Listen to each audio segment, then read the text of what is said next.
안녕하세요. 저작권 관리사 강의를 맡게 된 황소영입니다. 자, 오늘부터 저와 함께 20강에 걸쳐서 저작권의 기본적인 개념에서부터 실제적으로 저작권을 등록하는 방법, 그리고 또 저작권과 관련된 여러 가지 분쟁을 피하기 위한 기본적인 가이드라인까지 한번 좀 살펴보도록 하겠습니다. 과거와는 달리 이제는 저작권에 대한 개념 자체가 굉장히 높아진 상황이고, 또 모든 데이터가 디지털화 되어 있다 보니까 타인의 창작물을 쉽게 가져다 쓸 수 있는 상황이 됐습니다. 그러다 보니 타인의 저작권을 쉽게 침범할 수도 있고, 또 내가 만든 저작권이 타인에 의해서 침해될 가능성도 높은 시대를 우리가 살고 있는 것 같습니다. 다행히도 과거와는 달리 요즘은 컴퓨터 프로그램을 다운받거나 폰트를 쓰거나 할 때 예전처럼 무단히 복제하는 경우는 많이 줄어든 것 같은데요. 그래도 이제는 저작권 감수성을 이제 과거와는 달리 훨씬 더 높여서 이제는 불필요한 분쟁에 휘말리지 않을 필요가 있겠고요. 또 타인이 어떤 상황에서 고민을 할 경우 그때 어떤 마땅한 이제 기준을 제시해 줄 수 있는 사람이 되는 것도 좀 필요할 것 같습니다. 제 강의를 들으면서 그런 목적을 좀 얻어 가실 수 있었으면 좋겠네요. 자, 오늘 1강 강의를 시작하도록 하겠습니다. 자, 오늘 첫 번째 시간으로 저작권이 무엇인지 그 개념을 살펴보고 저작물의 분류에 대해서 알아보도록 하겠습니다. 저작권에 대해서 살펴보기 전에 먼저 해야 될 것은 이 저작권의 상부 개념인 지적재산권을 이해하는 것입니다. 자, 지적재산권이라는 것은 인간의 지적 창조물 중에서 법으로 보호할 만한 가치가 있는 것들에 대해서 법이 부여하는 권리를 의미합니다. 자, 중요한 요건이 있습니다. 인간의 지적 창조물이어야 합니다. 인간이 아니라 동물원 원숭이가 쓴 그 글이라든지 글을 쓰진 않겠지만 어떤 실험을 보면 원숭이가 그림을 그리거나 하잖아요. 이런 것은 보호하지 않습니다. 인간의 지적 창조물이 아니기 때문인데요. 또 나아가서 과연 법으로 보호할 만한 가치가 있는지에 대한 판단도 법마다 조금 다릅니다.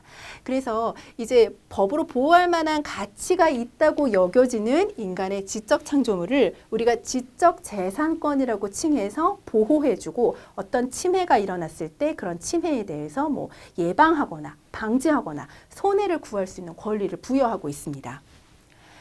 지적재산권은 이렇게 크게 세 가지 분류가 되는 것 같아요. 저작권, 산업재산권, 그리고 그것 외에 기타 지적재산권 이렇게 나눠집니다. 저작권은 이제 우리가 앞으로 계속 배울 것이고요. 그 외에 특허권, 실용신안권, 디자인권, 상표권 이게 모두 다 지적재산권에 해당하는데 저작권이 아니라 산업재산권 쪽에서 이렇게 분류를 하고 각각 다 별도의 법으로 보호하고 있습니다. 또 그거 외에도 영업비밀이나 퍼블리시티권 이런 것들도 기타 지적재산권으로 봐서 보호하려는 경향이 있습니다.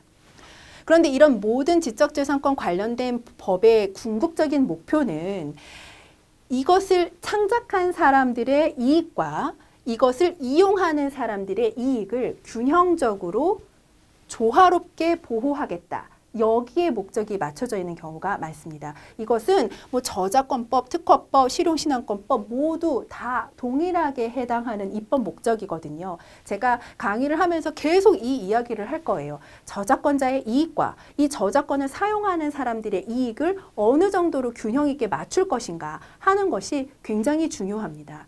이런 것을 이제 중요하다는 것을 미리 염두에 두시고요. 강의를 들으시면 좀 도움이 될 것 같습니다. 자, 이제 저작권 이야기 시작하겠습니다. 저작권은 언제부터 보호가 된 것일까요? 이제 우리나라는 이제 1957년에 저작권법이 처음 제정됐지만 사실 이 역사는 이제 서양으로 넘어가야겠죠. 15세기에 인쇄술이 발달하면서 이제 예전과는 비교도 안 될 정도로 빠른 속도로 서책을 복제하는 것이 가능해졌습니다. 옛날에는 수도원에서 이제 과거에 15세기 이때는 성경이 가장 중요했으니까요.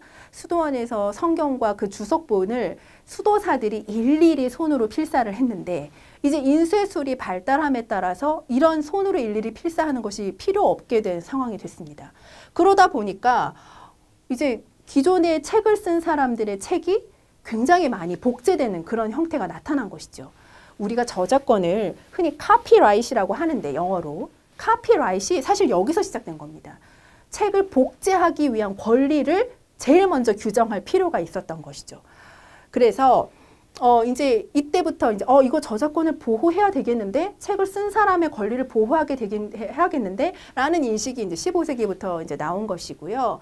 1684년에 독일 황제의 칙령에서 이 저작권법을 이제 규정을 하기 시작했던 것 같고, 우리가 가장 근대적인 형태의 최초의 저작권법은 1709년에 제정된 앤 여왕법, 영국의 앤 여왕법이라고 보고 있습니다. 이런 보호의 역사가 지금 무려 거의 500년, 400년이 넘었죠. 근데 우리나라의 경우에는 1908년, 7년 이때부터 저작권을 보호하기 위한 흐름이 있었던 것 같은데, 이제 그것은 다 근대적인 것은 아니고요. 최초 저작권법은 1957년에 제정이 됐습니다. 두 차례에 걸쳐서 1986년과 2006년에 전부 개정들이 이루어졌고요. 그리고 요즘은 수차례에 걸친 일부 개정들이 계속 있습니다. 이건 기존의 다른 법으로 보호하던 것을 저작권법으로 가지고 오기도 하고, 또 우리가 기존에 예측하지 못했던 새로운 보호 형태가 필요함에 따라서 법 조항을 일부만 개정하기도 하고, 이런 형태의 일부 개정들이 계속 있습니다. 이제 최근에도 법 개정이 있었고요. 그렇기 때문에 저작권법은 항상 새롭게 개정된 것이 있는지를 한번 살펴보는 것이 중요합니다. 2006년이 그래도 이제 전부 개정에는 마지막 형태고, 2020년 12월에 이제 마지막으로 일부 개정이 있는 것을 확인하고 지금 강의를 촬영하고 있습니다. 자, 그렇다면 이제 저작권의 정의가 뭔지부터 이제 다시 한번 시작을 해 보도록 하겠습니다. 저작권법 제2조 제1호는 저작권에 대해서 이제 저작물에 대해서 이렇게 이제 정의하고 있습니다. 저작물은 인간의 사상 또는 감정을 표현한 창작물을 말한다. 자, 중요하게 보셔야 할 단어가 3개가 있습니다.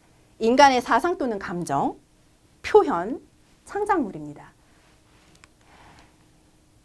법에서는 저작물이 규정되고 이게 어떤 것을 저작물로 인정하겠다라는 것을 단어 몇 개로 지금 규정을 하고 있는데요. 그 성립 요건들을 이제 하나씩 뜯어서 보겠습니다. 아까 맨 뒤에 단어가 창작물이었죠. 제일 중요한 것은 창작성입니다. 작품이 기존의 다른 저작물을 베끼지 아니했다는 것, 저작물이 작성의 개인적인 정신활동의 소산이라는 것을 의미합니다. 이 창작성은. 그런데 이 창작성이 법 규정에서 무엇을 창작성으로 보겠다라고 명백하게 규정하는 것이 아니잖아요. 그러니까 과연 이 저작물에 창작성이 있는지 없는지는 개별적인 판단에 따라서 달라질 수밖에는 없거든요. 그러니까 결국은 우리는 판례를 보고 어떤 경우에 창작성이 있는지를 이제 보는지, 이거를 이제 역추적해서 생각할 수밖에는 없습니다. 자, 판례의 창작성 기준은 여기 한번 읽어볼까요? 창작성이란 완전한 의미의 독창성을 말하는 것은 아니고, 단지 어떠한 작품이 남의 것을 단순히 모방한 것이 아니고 작가 자신의 독자적인 사상 또는 감정의 표현을 담고 있음을 의미할 뿐이어서, 이런 요건을 충족하기 위해서는 단지 저작물에 그 저작자 나름의 정신적 노력의 소산으로서의 특성이 부여되어 있고, 다른 저작자의 기존 작품과 구별할 수 있을 정도면 충분하다라고 이야기를 하고 있습니다. 이 말은 이 창작성이 막 기존에 없던 완전히 새로운 것, 이런 것을 의미하는 게 아니라는 뜻입니다. 또 이 창작성이 기존에 있던 것보다 훨씬 더 나아진 것, 이걸 의미하는 것도 아닙니다. 이렇게 완전한 신규성, 이 완전한 진보성, 이런 것은 우리가 특허를 출원할 때는 필요한 요건인데요. 이 창작성을 규정할 때는 그렇게까지 창작적이지는 않아도 된다는 뜻이고요. 단지 그 저작자 나름이 그 사람만의 정신적인 어떤 이런 노력의 소산으로서 나타난 것이구나 하면 이거 창작성을 인정해 주겠다라는 뜻이어서, 우리 법에서는 최소한도의 창작성이라는 말을 쓰고 있습니다. 그러니까 단지 이제 저작물로 인정이 되려면 최소한도의 창작성만 갖췄다라고 인정이 되면 저작물로 인정을 해 주겠다는 뜻이죠. 또 이것은 사상이나 감정을 표현해야 저작물로 인정이 됩니다. 한번 다시 볼게요. 성립 요건 이제 두 번째인데요. 저작물이란 사상이나 감정을 표현해야만 보호해 줍니다.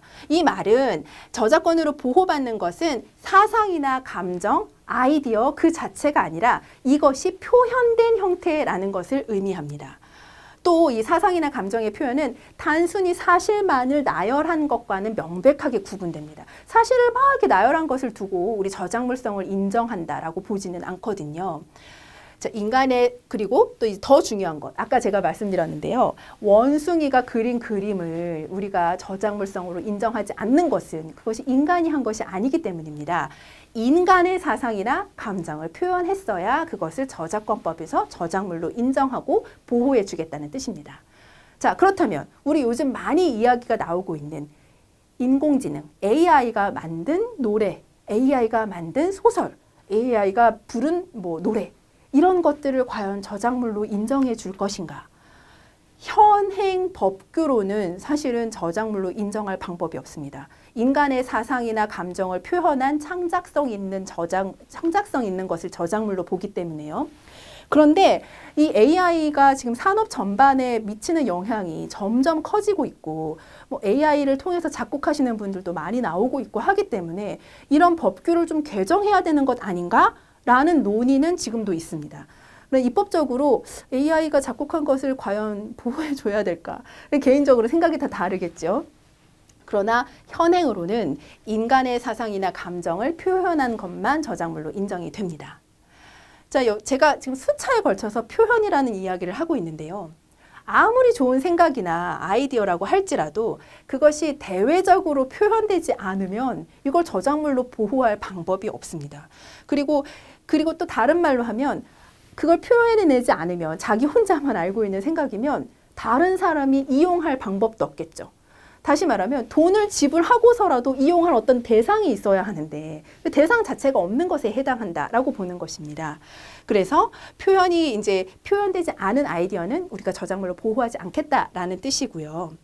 다만 이 표현이 꼭 고정될 필요는 없습니다. 미국 저작권법은 표현이 고정화될 요소가 이제 저작권법의 저작물로서의 요소가 되는데 우리 저작권법에서는 표현이 꼭 고정될 필요는 없다. 그래서 즉흥 연설을 한다든지 즉흥 연주를 한다든지 재즈 같은 거 즉흥 연주하는 경우 많잖아요. 이런 걸 항상 고정돼서 어떤 형태로 남아 있어야만 하는 것은 아니라는 뜻입니다. 아이디어 그 자체는 보호의 대상이 아니기 때문에 문제가 되는 게 뭐냐면요. 소위 말하는 레시피예요. 그 레시피를 우리가 과연 이게 저작물로 인정해서 보호해야 할지를 놓고 논쟁이 많습니다. 어떤 사람이 이를테면 이제 머릿속에서 덮밥을 만들어야겠다라고 생각을 해서 덮밥을 만들었다고 쳐요. 자, 그 요리법을 우리가 저작권법에서 이야기하는 저작물로 인정할 수 있을까요? 아직까지는 저작물로 보는 것 같지 않습니다. 그 아이디어가 구현된 어떤 형태, 그 형태가 저작권법에서 보호하는 저작물이기 때문에 머릿속에 들어있는 레시피, 이것을 우리가 보호하는 것 같지는 않습니다. 그래서 억울한 사례들이 조금 종종 발생하고 있죠. 자, 이제 저작물을 어떻게 분류하는지를 한번 살펴보겠습니다. 저작권법 제4조 1항에서 이렇게 규정하고 있습니다. 이 법에서 말하는 저작물을 예시하면 다음과 같다 해서 이렇게 쭉 나열을 하고 있는데요. 제가 이걸 하나하나씩 떼어내서 지금 이제 시간을 할애해서 말씀을 드리도록 하겠습니다. 근데 이것은 여기에 열거되어 있지 않다고 해서 저작물이 안 되는 것은 아닙니다. 다시 말해 이거는 예시적인 것이고 이것만 저작물이다라는 뜻은 아니라는 것을 먼저 좀 알고 시작하셨으면 좋겠습니다. 자, 첫 번째, 어문 저작물이에요. 어문 저작물은 그 어떤 이제 문서에 기록된 저작물을 의미합니다. 우리가 흔히 아는 소설, 시, 논문, 각본 이런 문자를 매체로 작성된 것을 유형의 문서에 의한 저작물이라고 하고요. 무형의 구술, 제가 지금 하는 거 이거 저작물입니다. 왜냐하면 강의, 강연, 설교, 축사 그냥 이렇게 여러 사람들이 앉아갖고 이렇게 파티하면서 이야기하는 테이블 스피치 이런 거 다 무형의 구술에 의한 것이기 때문에 어문 저작물로 인정이 됩니다. 모두 다 이제 자기의 생각이나 감정을 언어로 표현했기 때문에 보호하는 것이겠죠. 근데 이제 재밌는 사건 중에 하나가 있었습니다. 대학 입시 문제 사건이었는데요. 이 대학 입시 문제 사건에서 이 판례가 나온 지는 한참 됐습니다. 요즘은 이게 이제 일반화돼서 시험 문제에 저작물성을 부여하는 거에는 이견이 없는 것 같은데 옛날에 이 판례가 처음 나올 때만 해도 입시 문제에 저작권을 해서 주서 보호할 필요가 있나? 라고 생각하시는 분들이 많았던 것 같아요. 입시 문제의 경우에는 널리 알려진 뭐 자연적인 원칙이나 현상이나 뭐 역사적 사실들 이런 거를 편집해가지고 문제로 만드는 경우가 많기 때문에 이거 뭐 저작물성 없는 거 아니야? 라고 주장을 했으나 이 당시 판례만 하더라도 입시 문제는 우수한 인재를 이제 선발하기 위해서 그 문제의 유형이나 또 답의 유형을 창작적으로 배열하고 또 예시를 또 창작성을 있게 그걸 갖고 왔기 때문에 대학 입시 문제도 저작물성이 부여되고 또 어문 저작물로 보아야 한다라는 판례가 있습니다. 그래서 요즘에는 이런 판례가 널리 알려져서 뭐 학원이나 학교에서 출제한 시험 문제를 쉽게 가져다 쓸 수 없습니다. 그렇게 되면 저작권 침해를 구성하게 됩니다. 자, 그런데 매우 적은 수의 단어 조합만으로 이루어진 짤막한 표어, 슬로건, 광고 문구 등이 저작물로 될 수 있는지 이거 나중에 제가 좀 더 자세하게 설명을 드리겠지만 이런 경우에 너무 짧은 슬로건이나 광고 문구 같은 경우는 누구나 다 그렇게 만들 수 있는 경우가 많고 또 일반적으로 널리 알려진 경우도 너무 많아서 이것까지 저작물로 인정하는 경우가 많지 않다라는 것이 우리 법의 일반적인 판례 태도인 것 같습니다. 자, 음악 저작물. 음악 저작물도 우리 법에서 보호하는 저작권법에서 보호하는 저작물입니다. 음악은 인간의 사상이나 감정을 음으로 표현한 창작물이겠죠. 그리고 이제 가사도 저작물성이 있습니다. 그런데 가사 자체만 놓고 보면 이 가사는 어문 저작물이겠죠. 근데 악곡의 가사가 수반되는 경우 가사도 음악 저작물의 일부라고 보는 것이 실무의 사례인 것 같습니다. 한국음악저작권협회 사용료 징수 규정을 보면요. 본 규정에서 음악 저작물이라고 하는 것은 가사와 악곡을 일괄하여 말한다라고 규정을 하고 있어요. 자, 여기서 여기 정리를 좀 하겠습니다. 한국음저협에서는 이 음악 저작물을 가사와 악곡을 일괄해서 표현하는 것이라고 나름의 정의를 하고 있지만 음악 저작물은 원래 그 자체를 의미하는 것이고요. 가사는 어문 저작물에 더 가깝습니다. 그리고 이 음악 저작물에서 악곡과 가사는 분리되어 사용하는 것이 가능합니다. 근데 이 음저협의 사용료 기준은 분리돼서 보지 않겠다라는 뜻이거든요. 그래서 우리가 판례나 법에서 보는 이 저작물의 음악 저작물에 대한 그 개념하고 음저협의 기준의 그 개념이 조금 다릅니다. 이건 좀 알아두시는 게 좋을 것 같아요. 자, 그렇다면 악보 그 자체에는 저작물성이 있을까요? 그렇지 않은 것으로 보는 것 같습니다. 악보는 음악 저작물의 고정 수단에 불과하고 악곡을 떠나 악보 자체가 독립된 저작물은 아니다. 악보에 무단 복제를 한다면 이것은 그것에 내재된 음악 저작물의 무단 복제인 것이지 그 악보 자체를 복제하는 것으로 볼 수는 없다. 이것이 악보의 저작물성을 부인하는 측의 입장입니다. 자, 이번에 연극 저작물입니다. 연극 저작물 역시 우리 법에서 보호하고 있습니다. 연극이란 배우가 무대에서 극본에 따라 어떤 사건이나 인물을 몸짓, 동작, 말로써 관객에게 보여주는 예술을 의미합니다. 연극 저작물은 연기의 형태로서 구성된 안무, 이제 무용이나 연기 등의 실현 토대가 된 동작의 형태 이런 것들을 다 포함하는 것이겠죠. 근데 이제 뮤지컬의 경우에도 뮤지컬에는 음악이 이렇게 많이 섞여져 있잖아요. 근데 이 뮤지컬은 연극 저작물의 일종으로 일단 일반적으로 보는 것 같고요. 그 여러 가지 단독 저작물, 아까 말씀드린 음악 저작물과 연극 저작물이 결합된 결합 저작물에 해당한다는 판시가 있습니다. 자, 미술 저작물. 마찬가지죠. 미술 저작물은 인간의 사상이나 감정이 시각적 형상이나 색채, 그리고 이들의 조합에 의해 미적으로 표현된 저작물을 일컫습니다. 회화, 서예, 조각, 판화, 공예, 응용미술 저작물 모두 다 미술 저작물에 해당하고요. 그런데 이제 간단한 도안도 저작물에 해당하는지와 관련해서 이제 다툼이 있었는데 일반적으로 이거 저작물성은 좀 부인되는 것 같아요. 우리가 흔히 알고 있는 올림픽 오륜 마크 있잖아요. 이게 5개의 동그라미가 있는 그 올림픽 오륜 마크의 경우에는 이거 누구나 다 그릴 수 있다 해갖고 저작물성이 부인되는 경우가 있었습니다. 근데 또 한편으로는 우리가 이게 요즘 많이 보는 이 스마일 마크, 이 스마일 마크를 통해서 미술 그림 그리시는 분들 있거든요.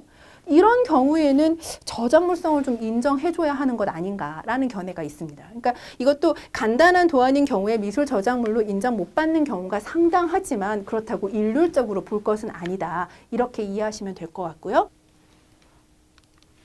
자, 건축 저작물. 건축 저작물은 우리가 흔히들 알고 있는 그 건축물을 일컫습니다. 인간의 사상이나 감정이 토지상의 공작물에 표현되어 있는 저작물을 뜻하는 것이 건축 저작물입니다. 이 주거상 건물뿐만 아니라 교회, 정자, 전시장, 가설 건축물 이런 걸 모두 포함하는 개념이고요. 그런데 이 건축 저작물은 그 건축물의 개별 요소를 보호하는 것이 아니고 전체적인 디자인을 보호합니다. 그러니까 이를테면 어떤 건물을 만들 때 뭐 창문을 넣고 문을 넣고 할 때 이 창문 하나, 문 하나 이런 걸 보호한다는 뜻이 아니라 이 전체적으로 건축 디자인을 보호하겠다라는 뜻이 된다는 것입니다. 자, 그러면 건축물과 설계 도면이 어떤 관계에 있는지도 좀 살펴볼 필요가 있는데요. 우리가 설계 도면을 가지고 건축물을 만들잖아요. 그래서 그러니까 말하자면 건축물의 정수는 설계 도면이다. 이렇게 보시면 되지 않을까 싶습니다. 설계 도면에는 이미 관념적인 건축물이 포현이 되어 있기 때문에 이 설계 도면에 따라 건축을 하는 것이 당연하고 만약에 아직 그 건축물이 현실적으로 완성되어 있거나 존재하지 않는다고 하더라도 그 설계 도면에 이 관념적으로 표현된 복제 건축물이 있다면 그 설계 도면 자체를 복제하는 것이 이 건축 저작물의 복제에 해당할 수 있다. 그래서 복제권에 침해할 수 있다. 이런 취지의 판례가 있다는 것입니다. 자, 제가 여기서 이제 흥미로운 쟁점 하나를 여러분께 던져드리겠습니다. 만약에 건축물의 소유자가 건축가에게 설계를 의뢰했어요. 그래서 그 설계 도면을 받아서 건축주가 자기가 살 집을 멋지게 꾸몄습니다. 근데 시간이 흘러서 좀 유행에도 떨어지는 것 같고 증축이나 개축을 좀 해야 될 것 같고 이런 상황이 발생했습니다. 자, 이때 건축주는 건축가의 증축이나 개축에 관한 허락을 맡아야 할까요? 자, 어떻게 생각하시나요? 여태까지는 이 부분에 대해서 생각도 하지 못하셨을 것 같습니다. 그런데 앞으로는 이런 부분을 한번 생각해 보시라고 말씀드리는 겁니다. 유사한 사례로 자, 어떤 사람이 그림을 샀습니다. 그림을 샀는데 그 그림을 이제 옆에다 놓고 유튜브를 찍는 거예요. 그 그림을 대상으로 하는. 그래서 막 이 그림을 막 설명하는 내용의 유튜브를 막 개인적으로 찍었어요. 근데 그 그림의 소유권자는 나예요. 이때 이 그림에 관해서 어떠한 형태의 저작권 침해가 발생하고 있는 것일까요? 자, 오늘은 제가 이 자리에서 답을 드리지는 않겠습니다. 다만 중요한 것은 소유권자의 권리와 저작자의 권리는 명백히 구분되는 것일 수 있다는 것이고요. 어떤 사람이 그림을 사거나 건축물을 사거나 했을 때 그 사람이 산 것은 저작권이 아니라 뭐 거칠게 표현하면 그림이 그려진 액자에 불과할 수 있습니다. 극단적으로 말하면. 그래서 어느 경우에 이런 소유권과 저작권이 침해되는 경우들이 발생하거든요. 자, 이런 것들을 제가 강의를 진행하면서 차근차근히 설명을 해드릴 테니까요. 오늘은 브레인스토밍 개념에서 한번 이렇게 소유권과 저작권이 침해되는 경우가 충돌하는 경우가 발생할 수 있다. 요 정도를 한번 가지고 가시면 좋을 것 같습니다. 자, 사진 저작물입니다. 사진이 저작물로 뭐 인정되는 것은 다들 알고 계실 텐데요. 사상이나 감정을 일정한 영상에 의하여 표현한 저작물을 사진이라고 하고 사진 및 이와 유사한 제작 방법으로 작성된 것이 모두 다 포함된다. 근데 이 사진이 항상 저작물로 보호되는 것은 아니에요. 왜냐하면 사진이 어떻게 찍느냐에 따라서 창작성이 있을 수도 있고 없을 수도 있기 때문이죠. 자, 그럼 창작성이 있는지 없는지는 어떤 기준을 가지고 볼까요? 여기 있습니다. 피사체의 선정, 구도의 설정, 빛의 방향과 양의 조절, 카메라 각도, 뭐 셔터의 속도, 셔터 찬스의 포착, 기타 촬영 방법, 현상, 인화 등의 과정에서 촬영자의 개성과 창조성이 있으면 사진 저작물이 성립한다고 볼 것이다. 이렇게 보고 있습니다. 그래서 우리가 흔히들 이제 그런 거 많이 보셨을 텐데 제품 사진을 막 찍어가지고 카탈로그로 만들잖아요. 혹은 뭐 마트 광고 전단지 같은 거 보면 제품 사진을 막 찍어가지고 이렇게 전단지를 꾸미거나 합니다. 이럴 때 제품 자체만을 그냥 찍었다고 한다면 이런 경우에는 사진 저작물로서 보호받지 못할 가능성이 굉장히 큽니다. 그래서 이제 이런 것도 광고를 위탁받아서 사진을 찍어서 광고를 납품하시는 분과 이 광고를 이제 수주한 사람들 사이에 뭐 다툼이 있어서 이런 판례들이 나오는 거겠죠. 근데 정말 그 사진만을 충실히 찍어서 사진을 찍으신 분의 어떤 창작성도 가미되었다고 볼 여지가 없을 때에는 저작물성이 부정된다. 그래서 뭐 이런 경우에는 결국 사진 광고 촬영을 맡긴 쪽이 더 유리하게 판단이 나는 거겠죠. 알아두실 필요가 있겠습니다. 사진과 관련해서 저작권법에서 규정하고 있는 또 이제 재미있는 규정 중에 하나가 위탁에 의한 초상화나 사진에 관한 것인데요. 위탁에 의한 초상화나 사진은 이제 제가 사진관에 가서 제 사진을 찍어달라고 부탁한 경우, 이런 경우에 해당합니다. 자, 이럴 때에는 위탁자의 동의가 없는 때는 이용할 수 없다라고 해서 제한 규정을 두고 있습니다. 영상 저작물입니다. 사진 저작물에 이어서 영상 저작물인데, 영상 저작물은 연속적인 영상을 매개체로 해서 사람의 사상 또는 감정을 표현한 저작물을 일컫는 말입니다. 영상 저작물은 서로 관련된 연속적인 영상으로 구성되어야 하고요. 음이 있어도 되고 없어도 됩니다. 그러니까 무성 영화도 영상 저작물로 충분히 보호할 수 있습니다. 네, 우리 저작권법에서 이제 특례 조항을 두고 있는데요. 그게 바로 영상 저작물에 대한 특례입니다. 영상 저작물 뭐 이제 영화 같은 걸 생각하시면 정말 편할 것 같은데, 영상 저작물을 만드는 데 있어서는 정말로 많은 사람들이 관여하기 때문에 이런 관여한 사람들 일일이 저작권 처리를 해야 한다면 영상 저작물 탄생하는 것 자체가 굉장히 어려울 수 있습니다. 그래서 이런 특례 조항을 줘서 영상 제작자가 저작물을 조금 쉽게 유통할 수 있도록 하는 조항들이 있습니다.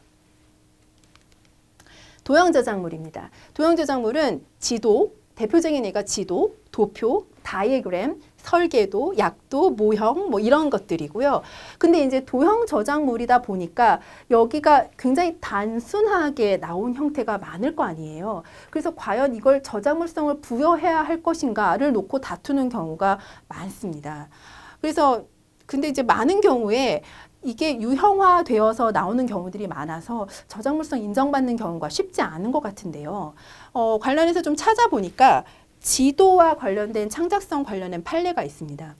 이제 지도의 경우에는 기존의 이제 자연적 현상을 그대로 형상화한 것에 불과하기 때문에 뭐 이렇게 여전하게 하지 않는 이상은 새롭게 창작성을 부과해서 지도를 만드는 게 쉽지 않은데요. 그래도 어떤 뭐 특정한 것을 뭐 새롭게 표현하기 위해서 지도를 만들었다면, 이를테면 우리나라 뭐 특산물이 나는 곳을 뭐 특정 부분을 뭐 과장되거나 강조해서 표현하기 위한 지도다 하면 이제 그것은 새로운 창작성이 가미됐다고 봐서 지도인 경우에도 불구하고 창작성을 인정하는 것으로 보입니다. 그러나 이제 많은 경우 도형 저작물은 저작물성 인정받기가 쉽지 않은 것 같아요. 자, 이제 컴퓨터 프로그램 저작물입니다. 컴퓨터 프로그램에 대해서도 저작물성을 부여하고 우리 이 저작권법에서 컴퓨터 프로그램을 보호하겠다는 것인데요. 뭐 컴퓨터 프로그램 다 아실 거예요. 특정한 결과를 얻기 위해서 컴퓨터 등 정보 처리 능력을 가진 장치 내에서 직접 또는 간접으로 사용되는 일련의 지시 명령으로 표현된 것 해서 컴퓨터 프로그램도 저작물성으로 보호하겠다 하는 것이 우리 저작권법의 기본 태도입니다. 자, 오늘 학습을 통해서 제가 저작권의 상부 개념으로서 지적 재산권이 무엇인지 먼저 말씀을 드렸고요. 그 저작권이 어떠한 역사적 형태를 통해서 이제 처음에 기원이 되었는지, 그리고 우리 법은 어떤 식으로 처음에 제정되고 개정되었는지 간략하게 또 설명을 드렸습니다. 그리고 저작권의 기본적인 개념, 그리고 이 저작권이 성립하기 위해서 필요한 요건들이 무엇인지에 대해서 말씀을 드렸습니다. 그리고 이제 오늘 또 정말 많은 시간을 할애해서 우리 저작권 법에서 저작물로 인정하고 있는 것들이 몇 가지가 있는지 총 10가지 정도를 말씀을 드렸는데요. 자, 오늘은 이런 근본적이고 큰 개념들을 좀 가지고 가시면 될 것 같고요. 저작권이 보호하는 범위가 우리가 생각하는 것보다 훨씬 더 크구나. 또 우리가 당연히 받아들였던 것도 저작권에 충돌되는 부분이 있을 수 있구나. 그런 경각심을 오늘 일깨우는 시간이 되었기를 바랍니다. 자, 이번 시간 내용은 여기까지입니다. 저는 다음 강의에서 뵙겠습니다. 감사합니다.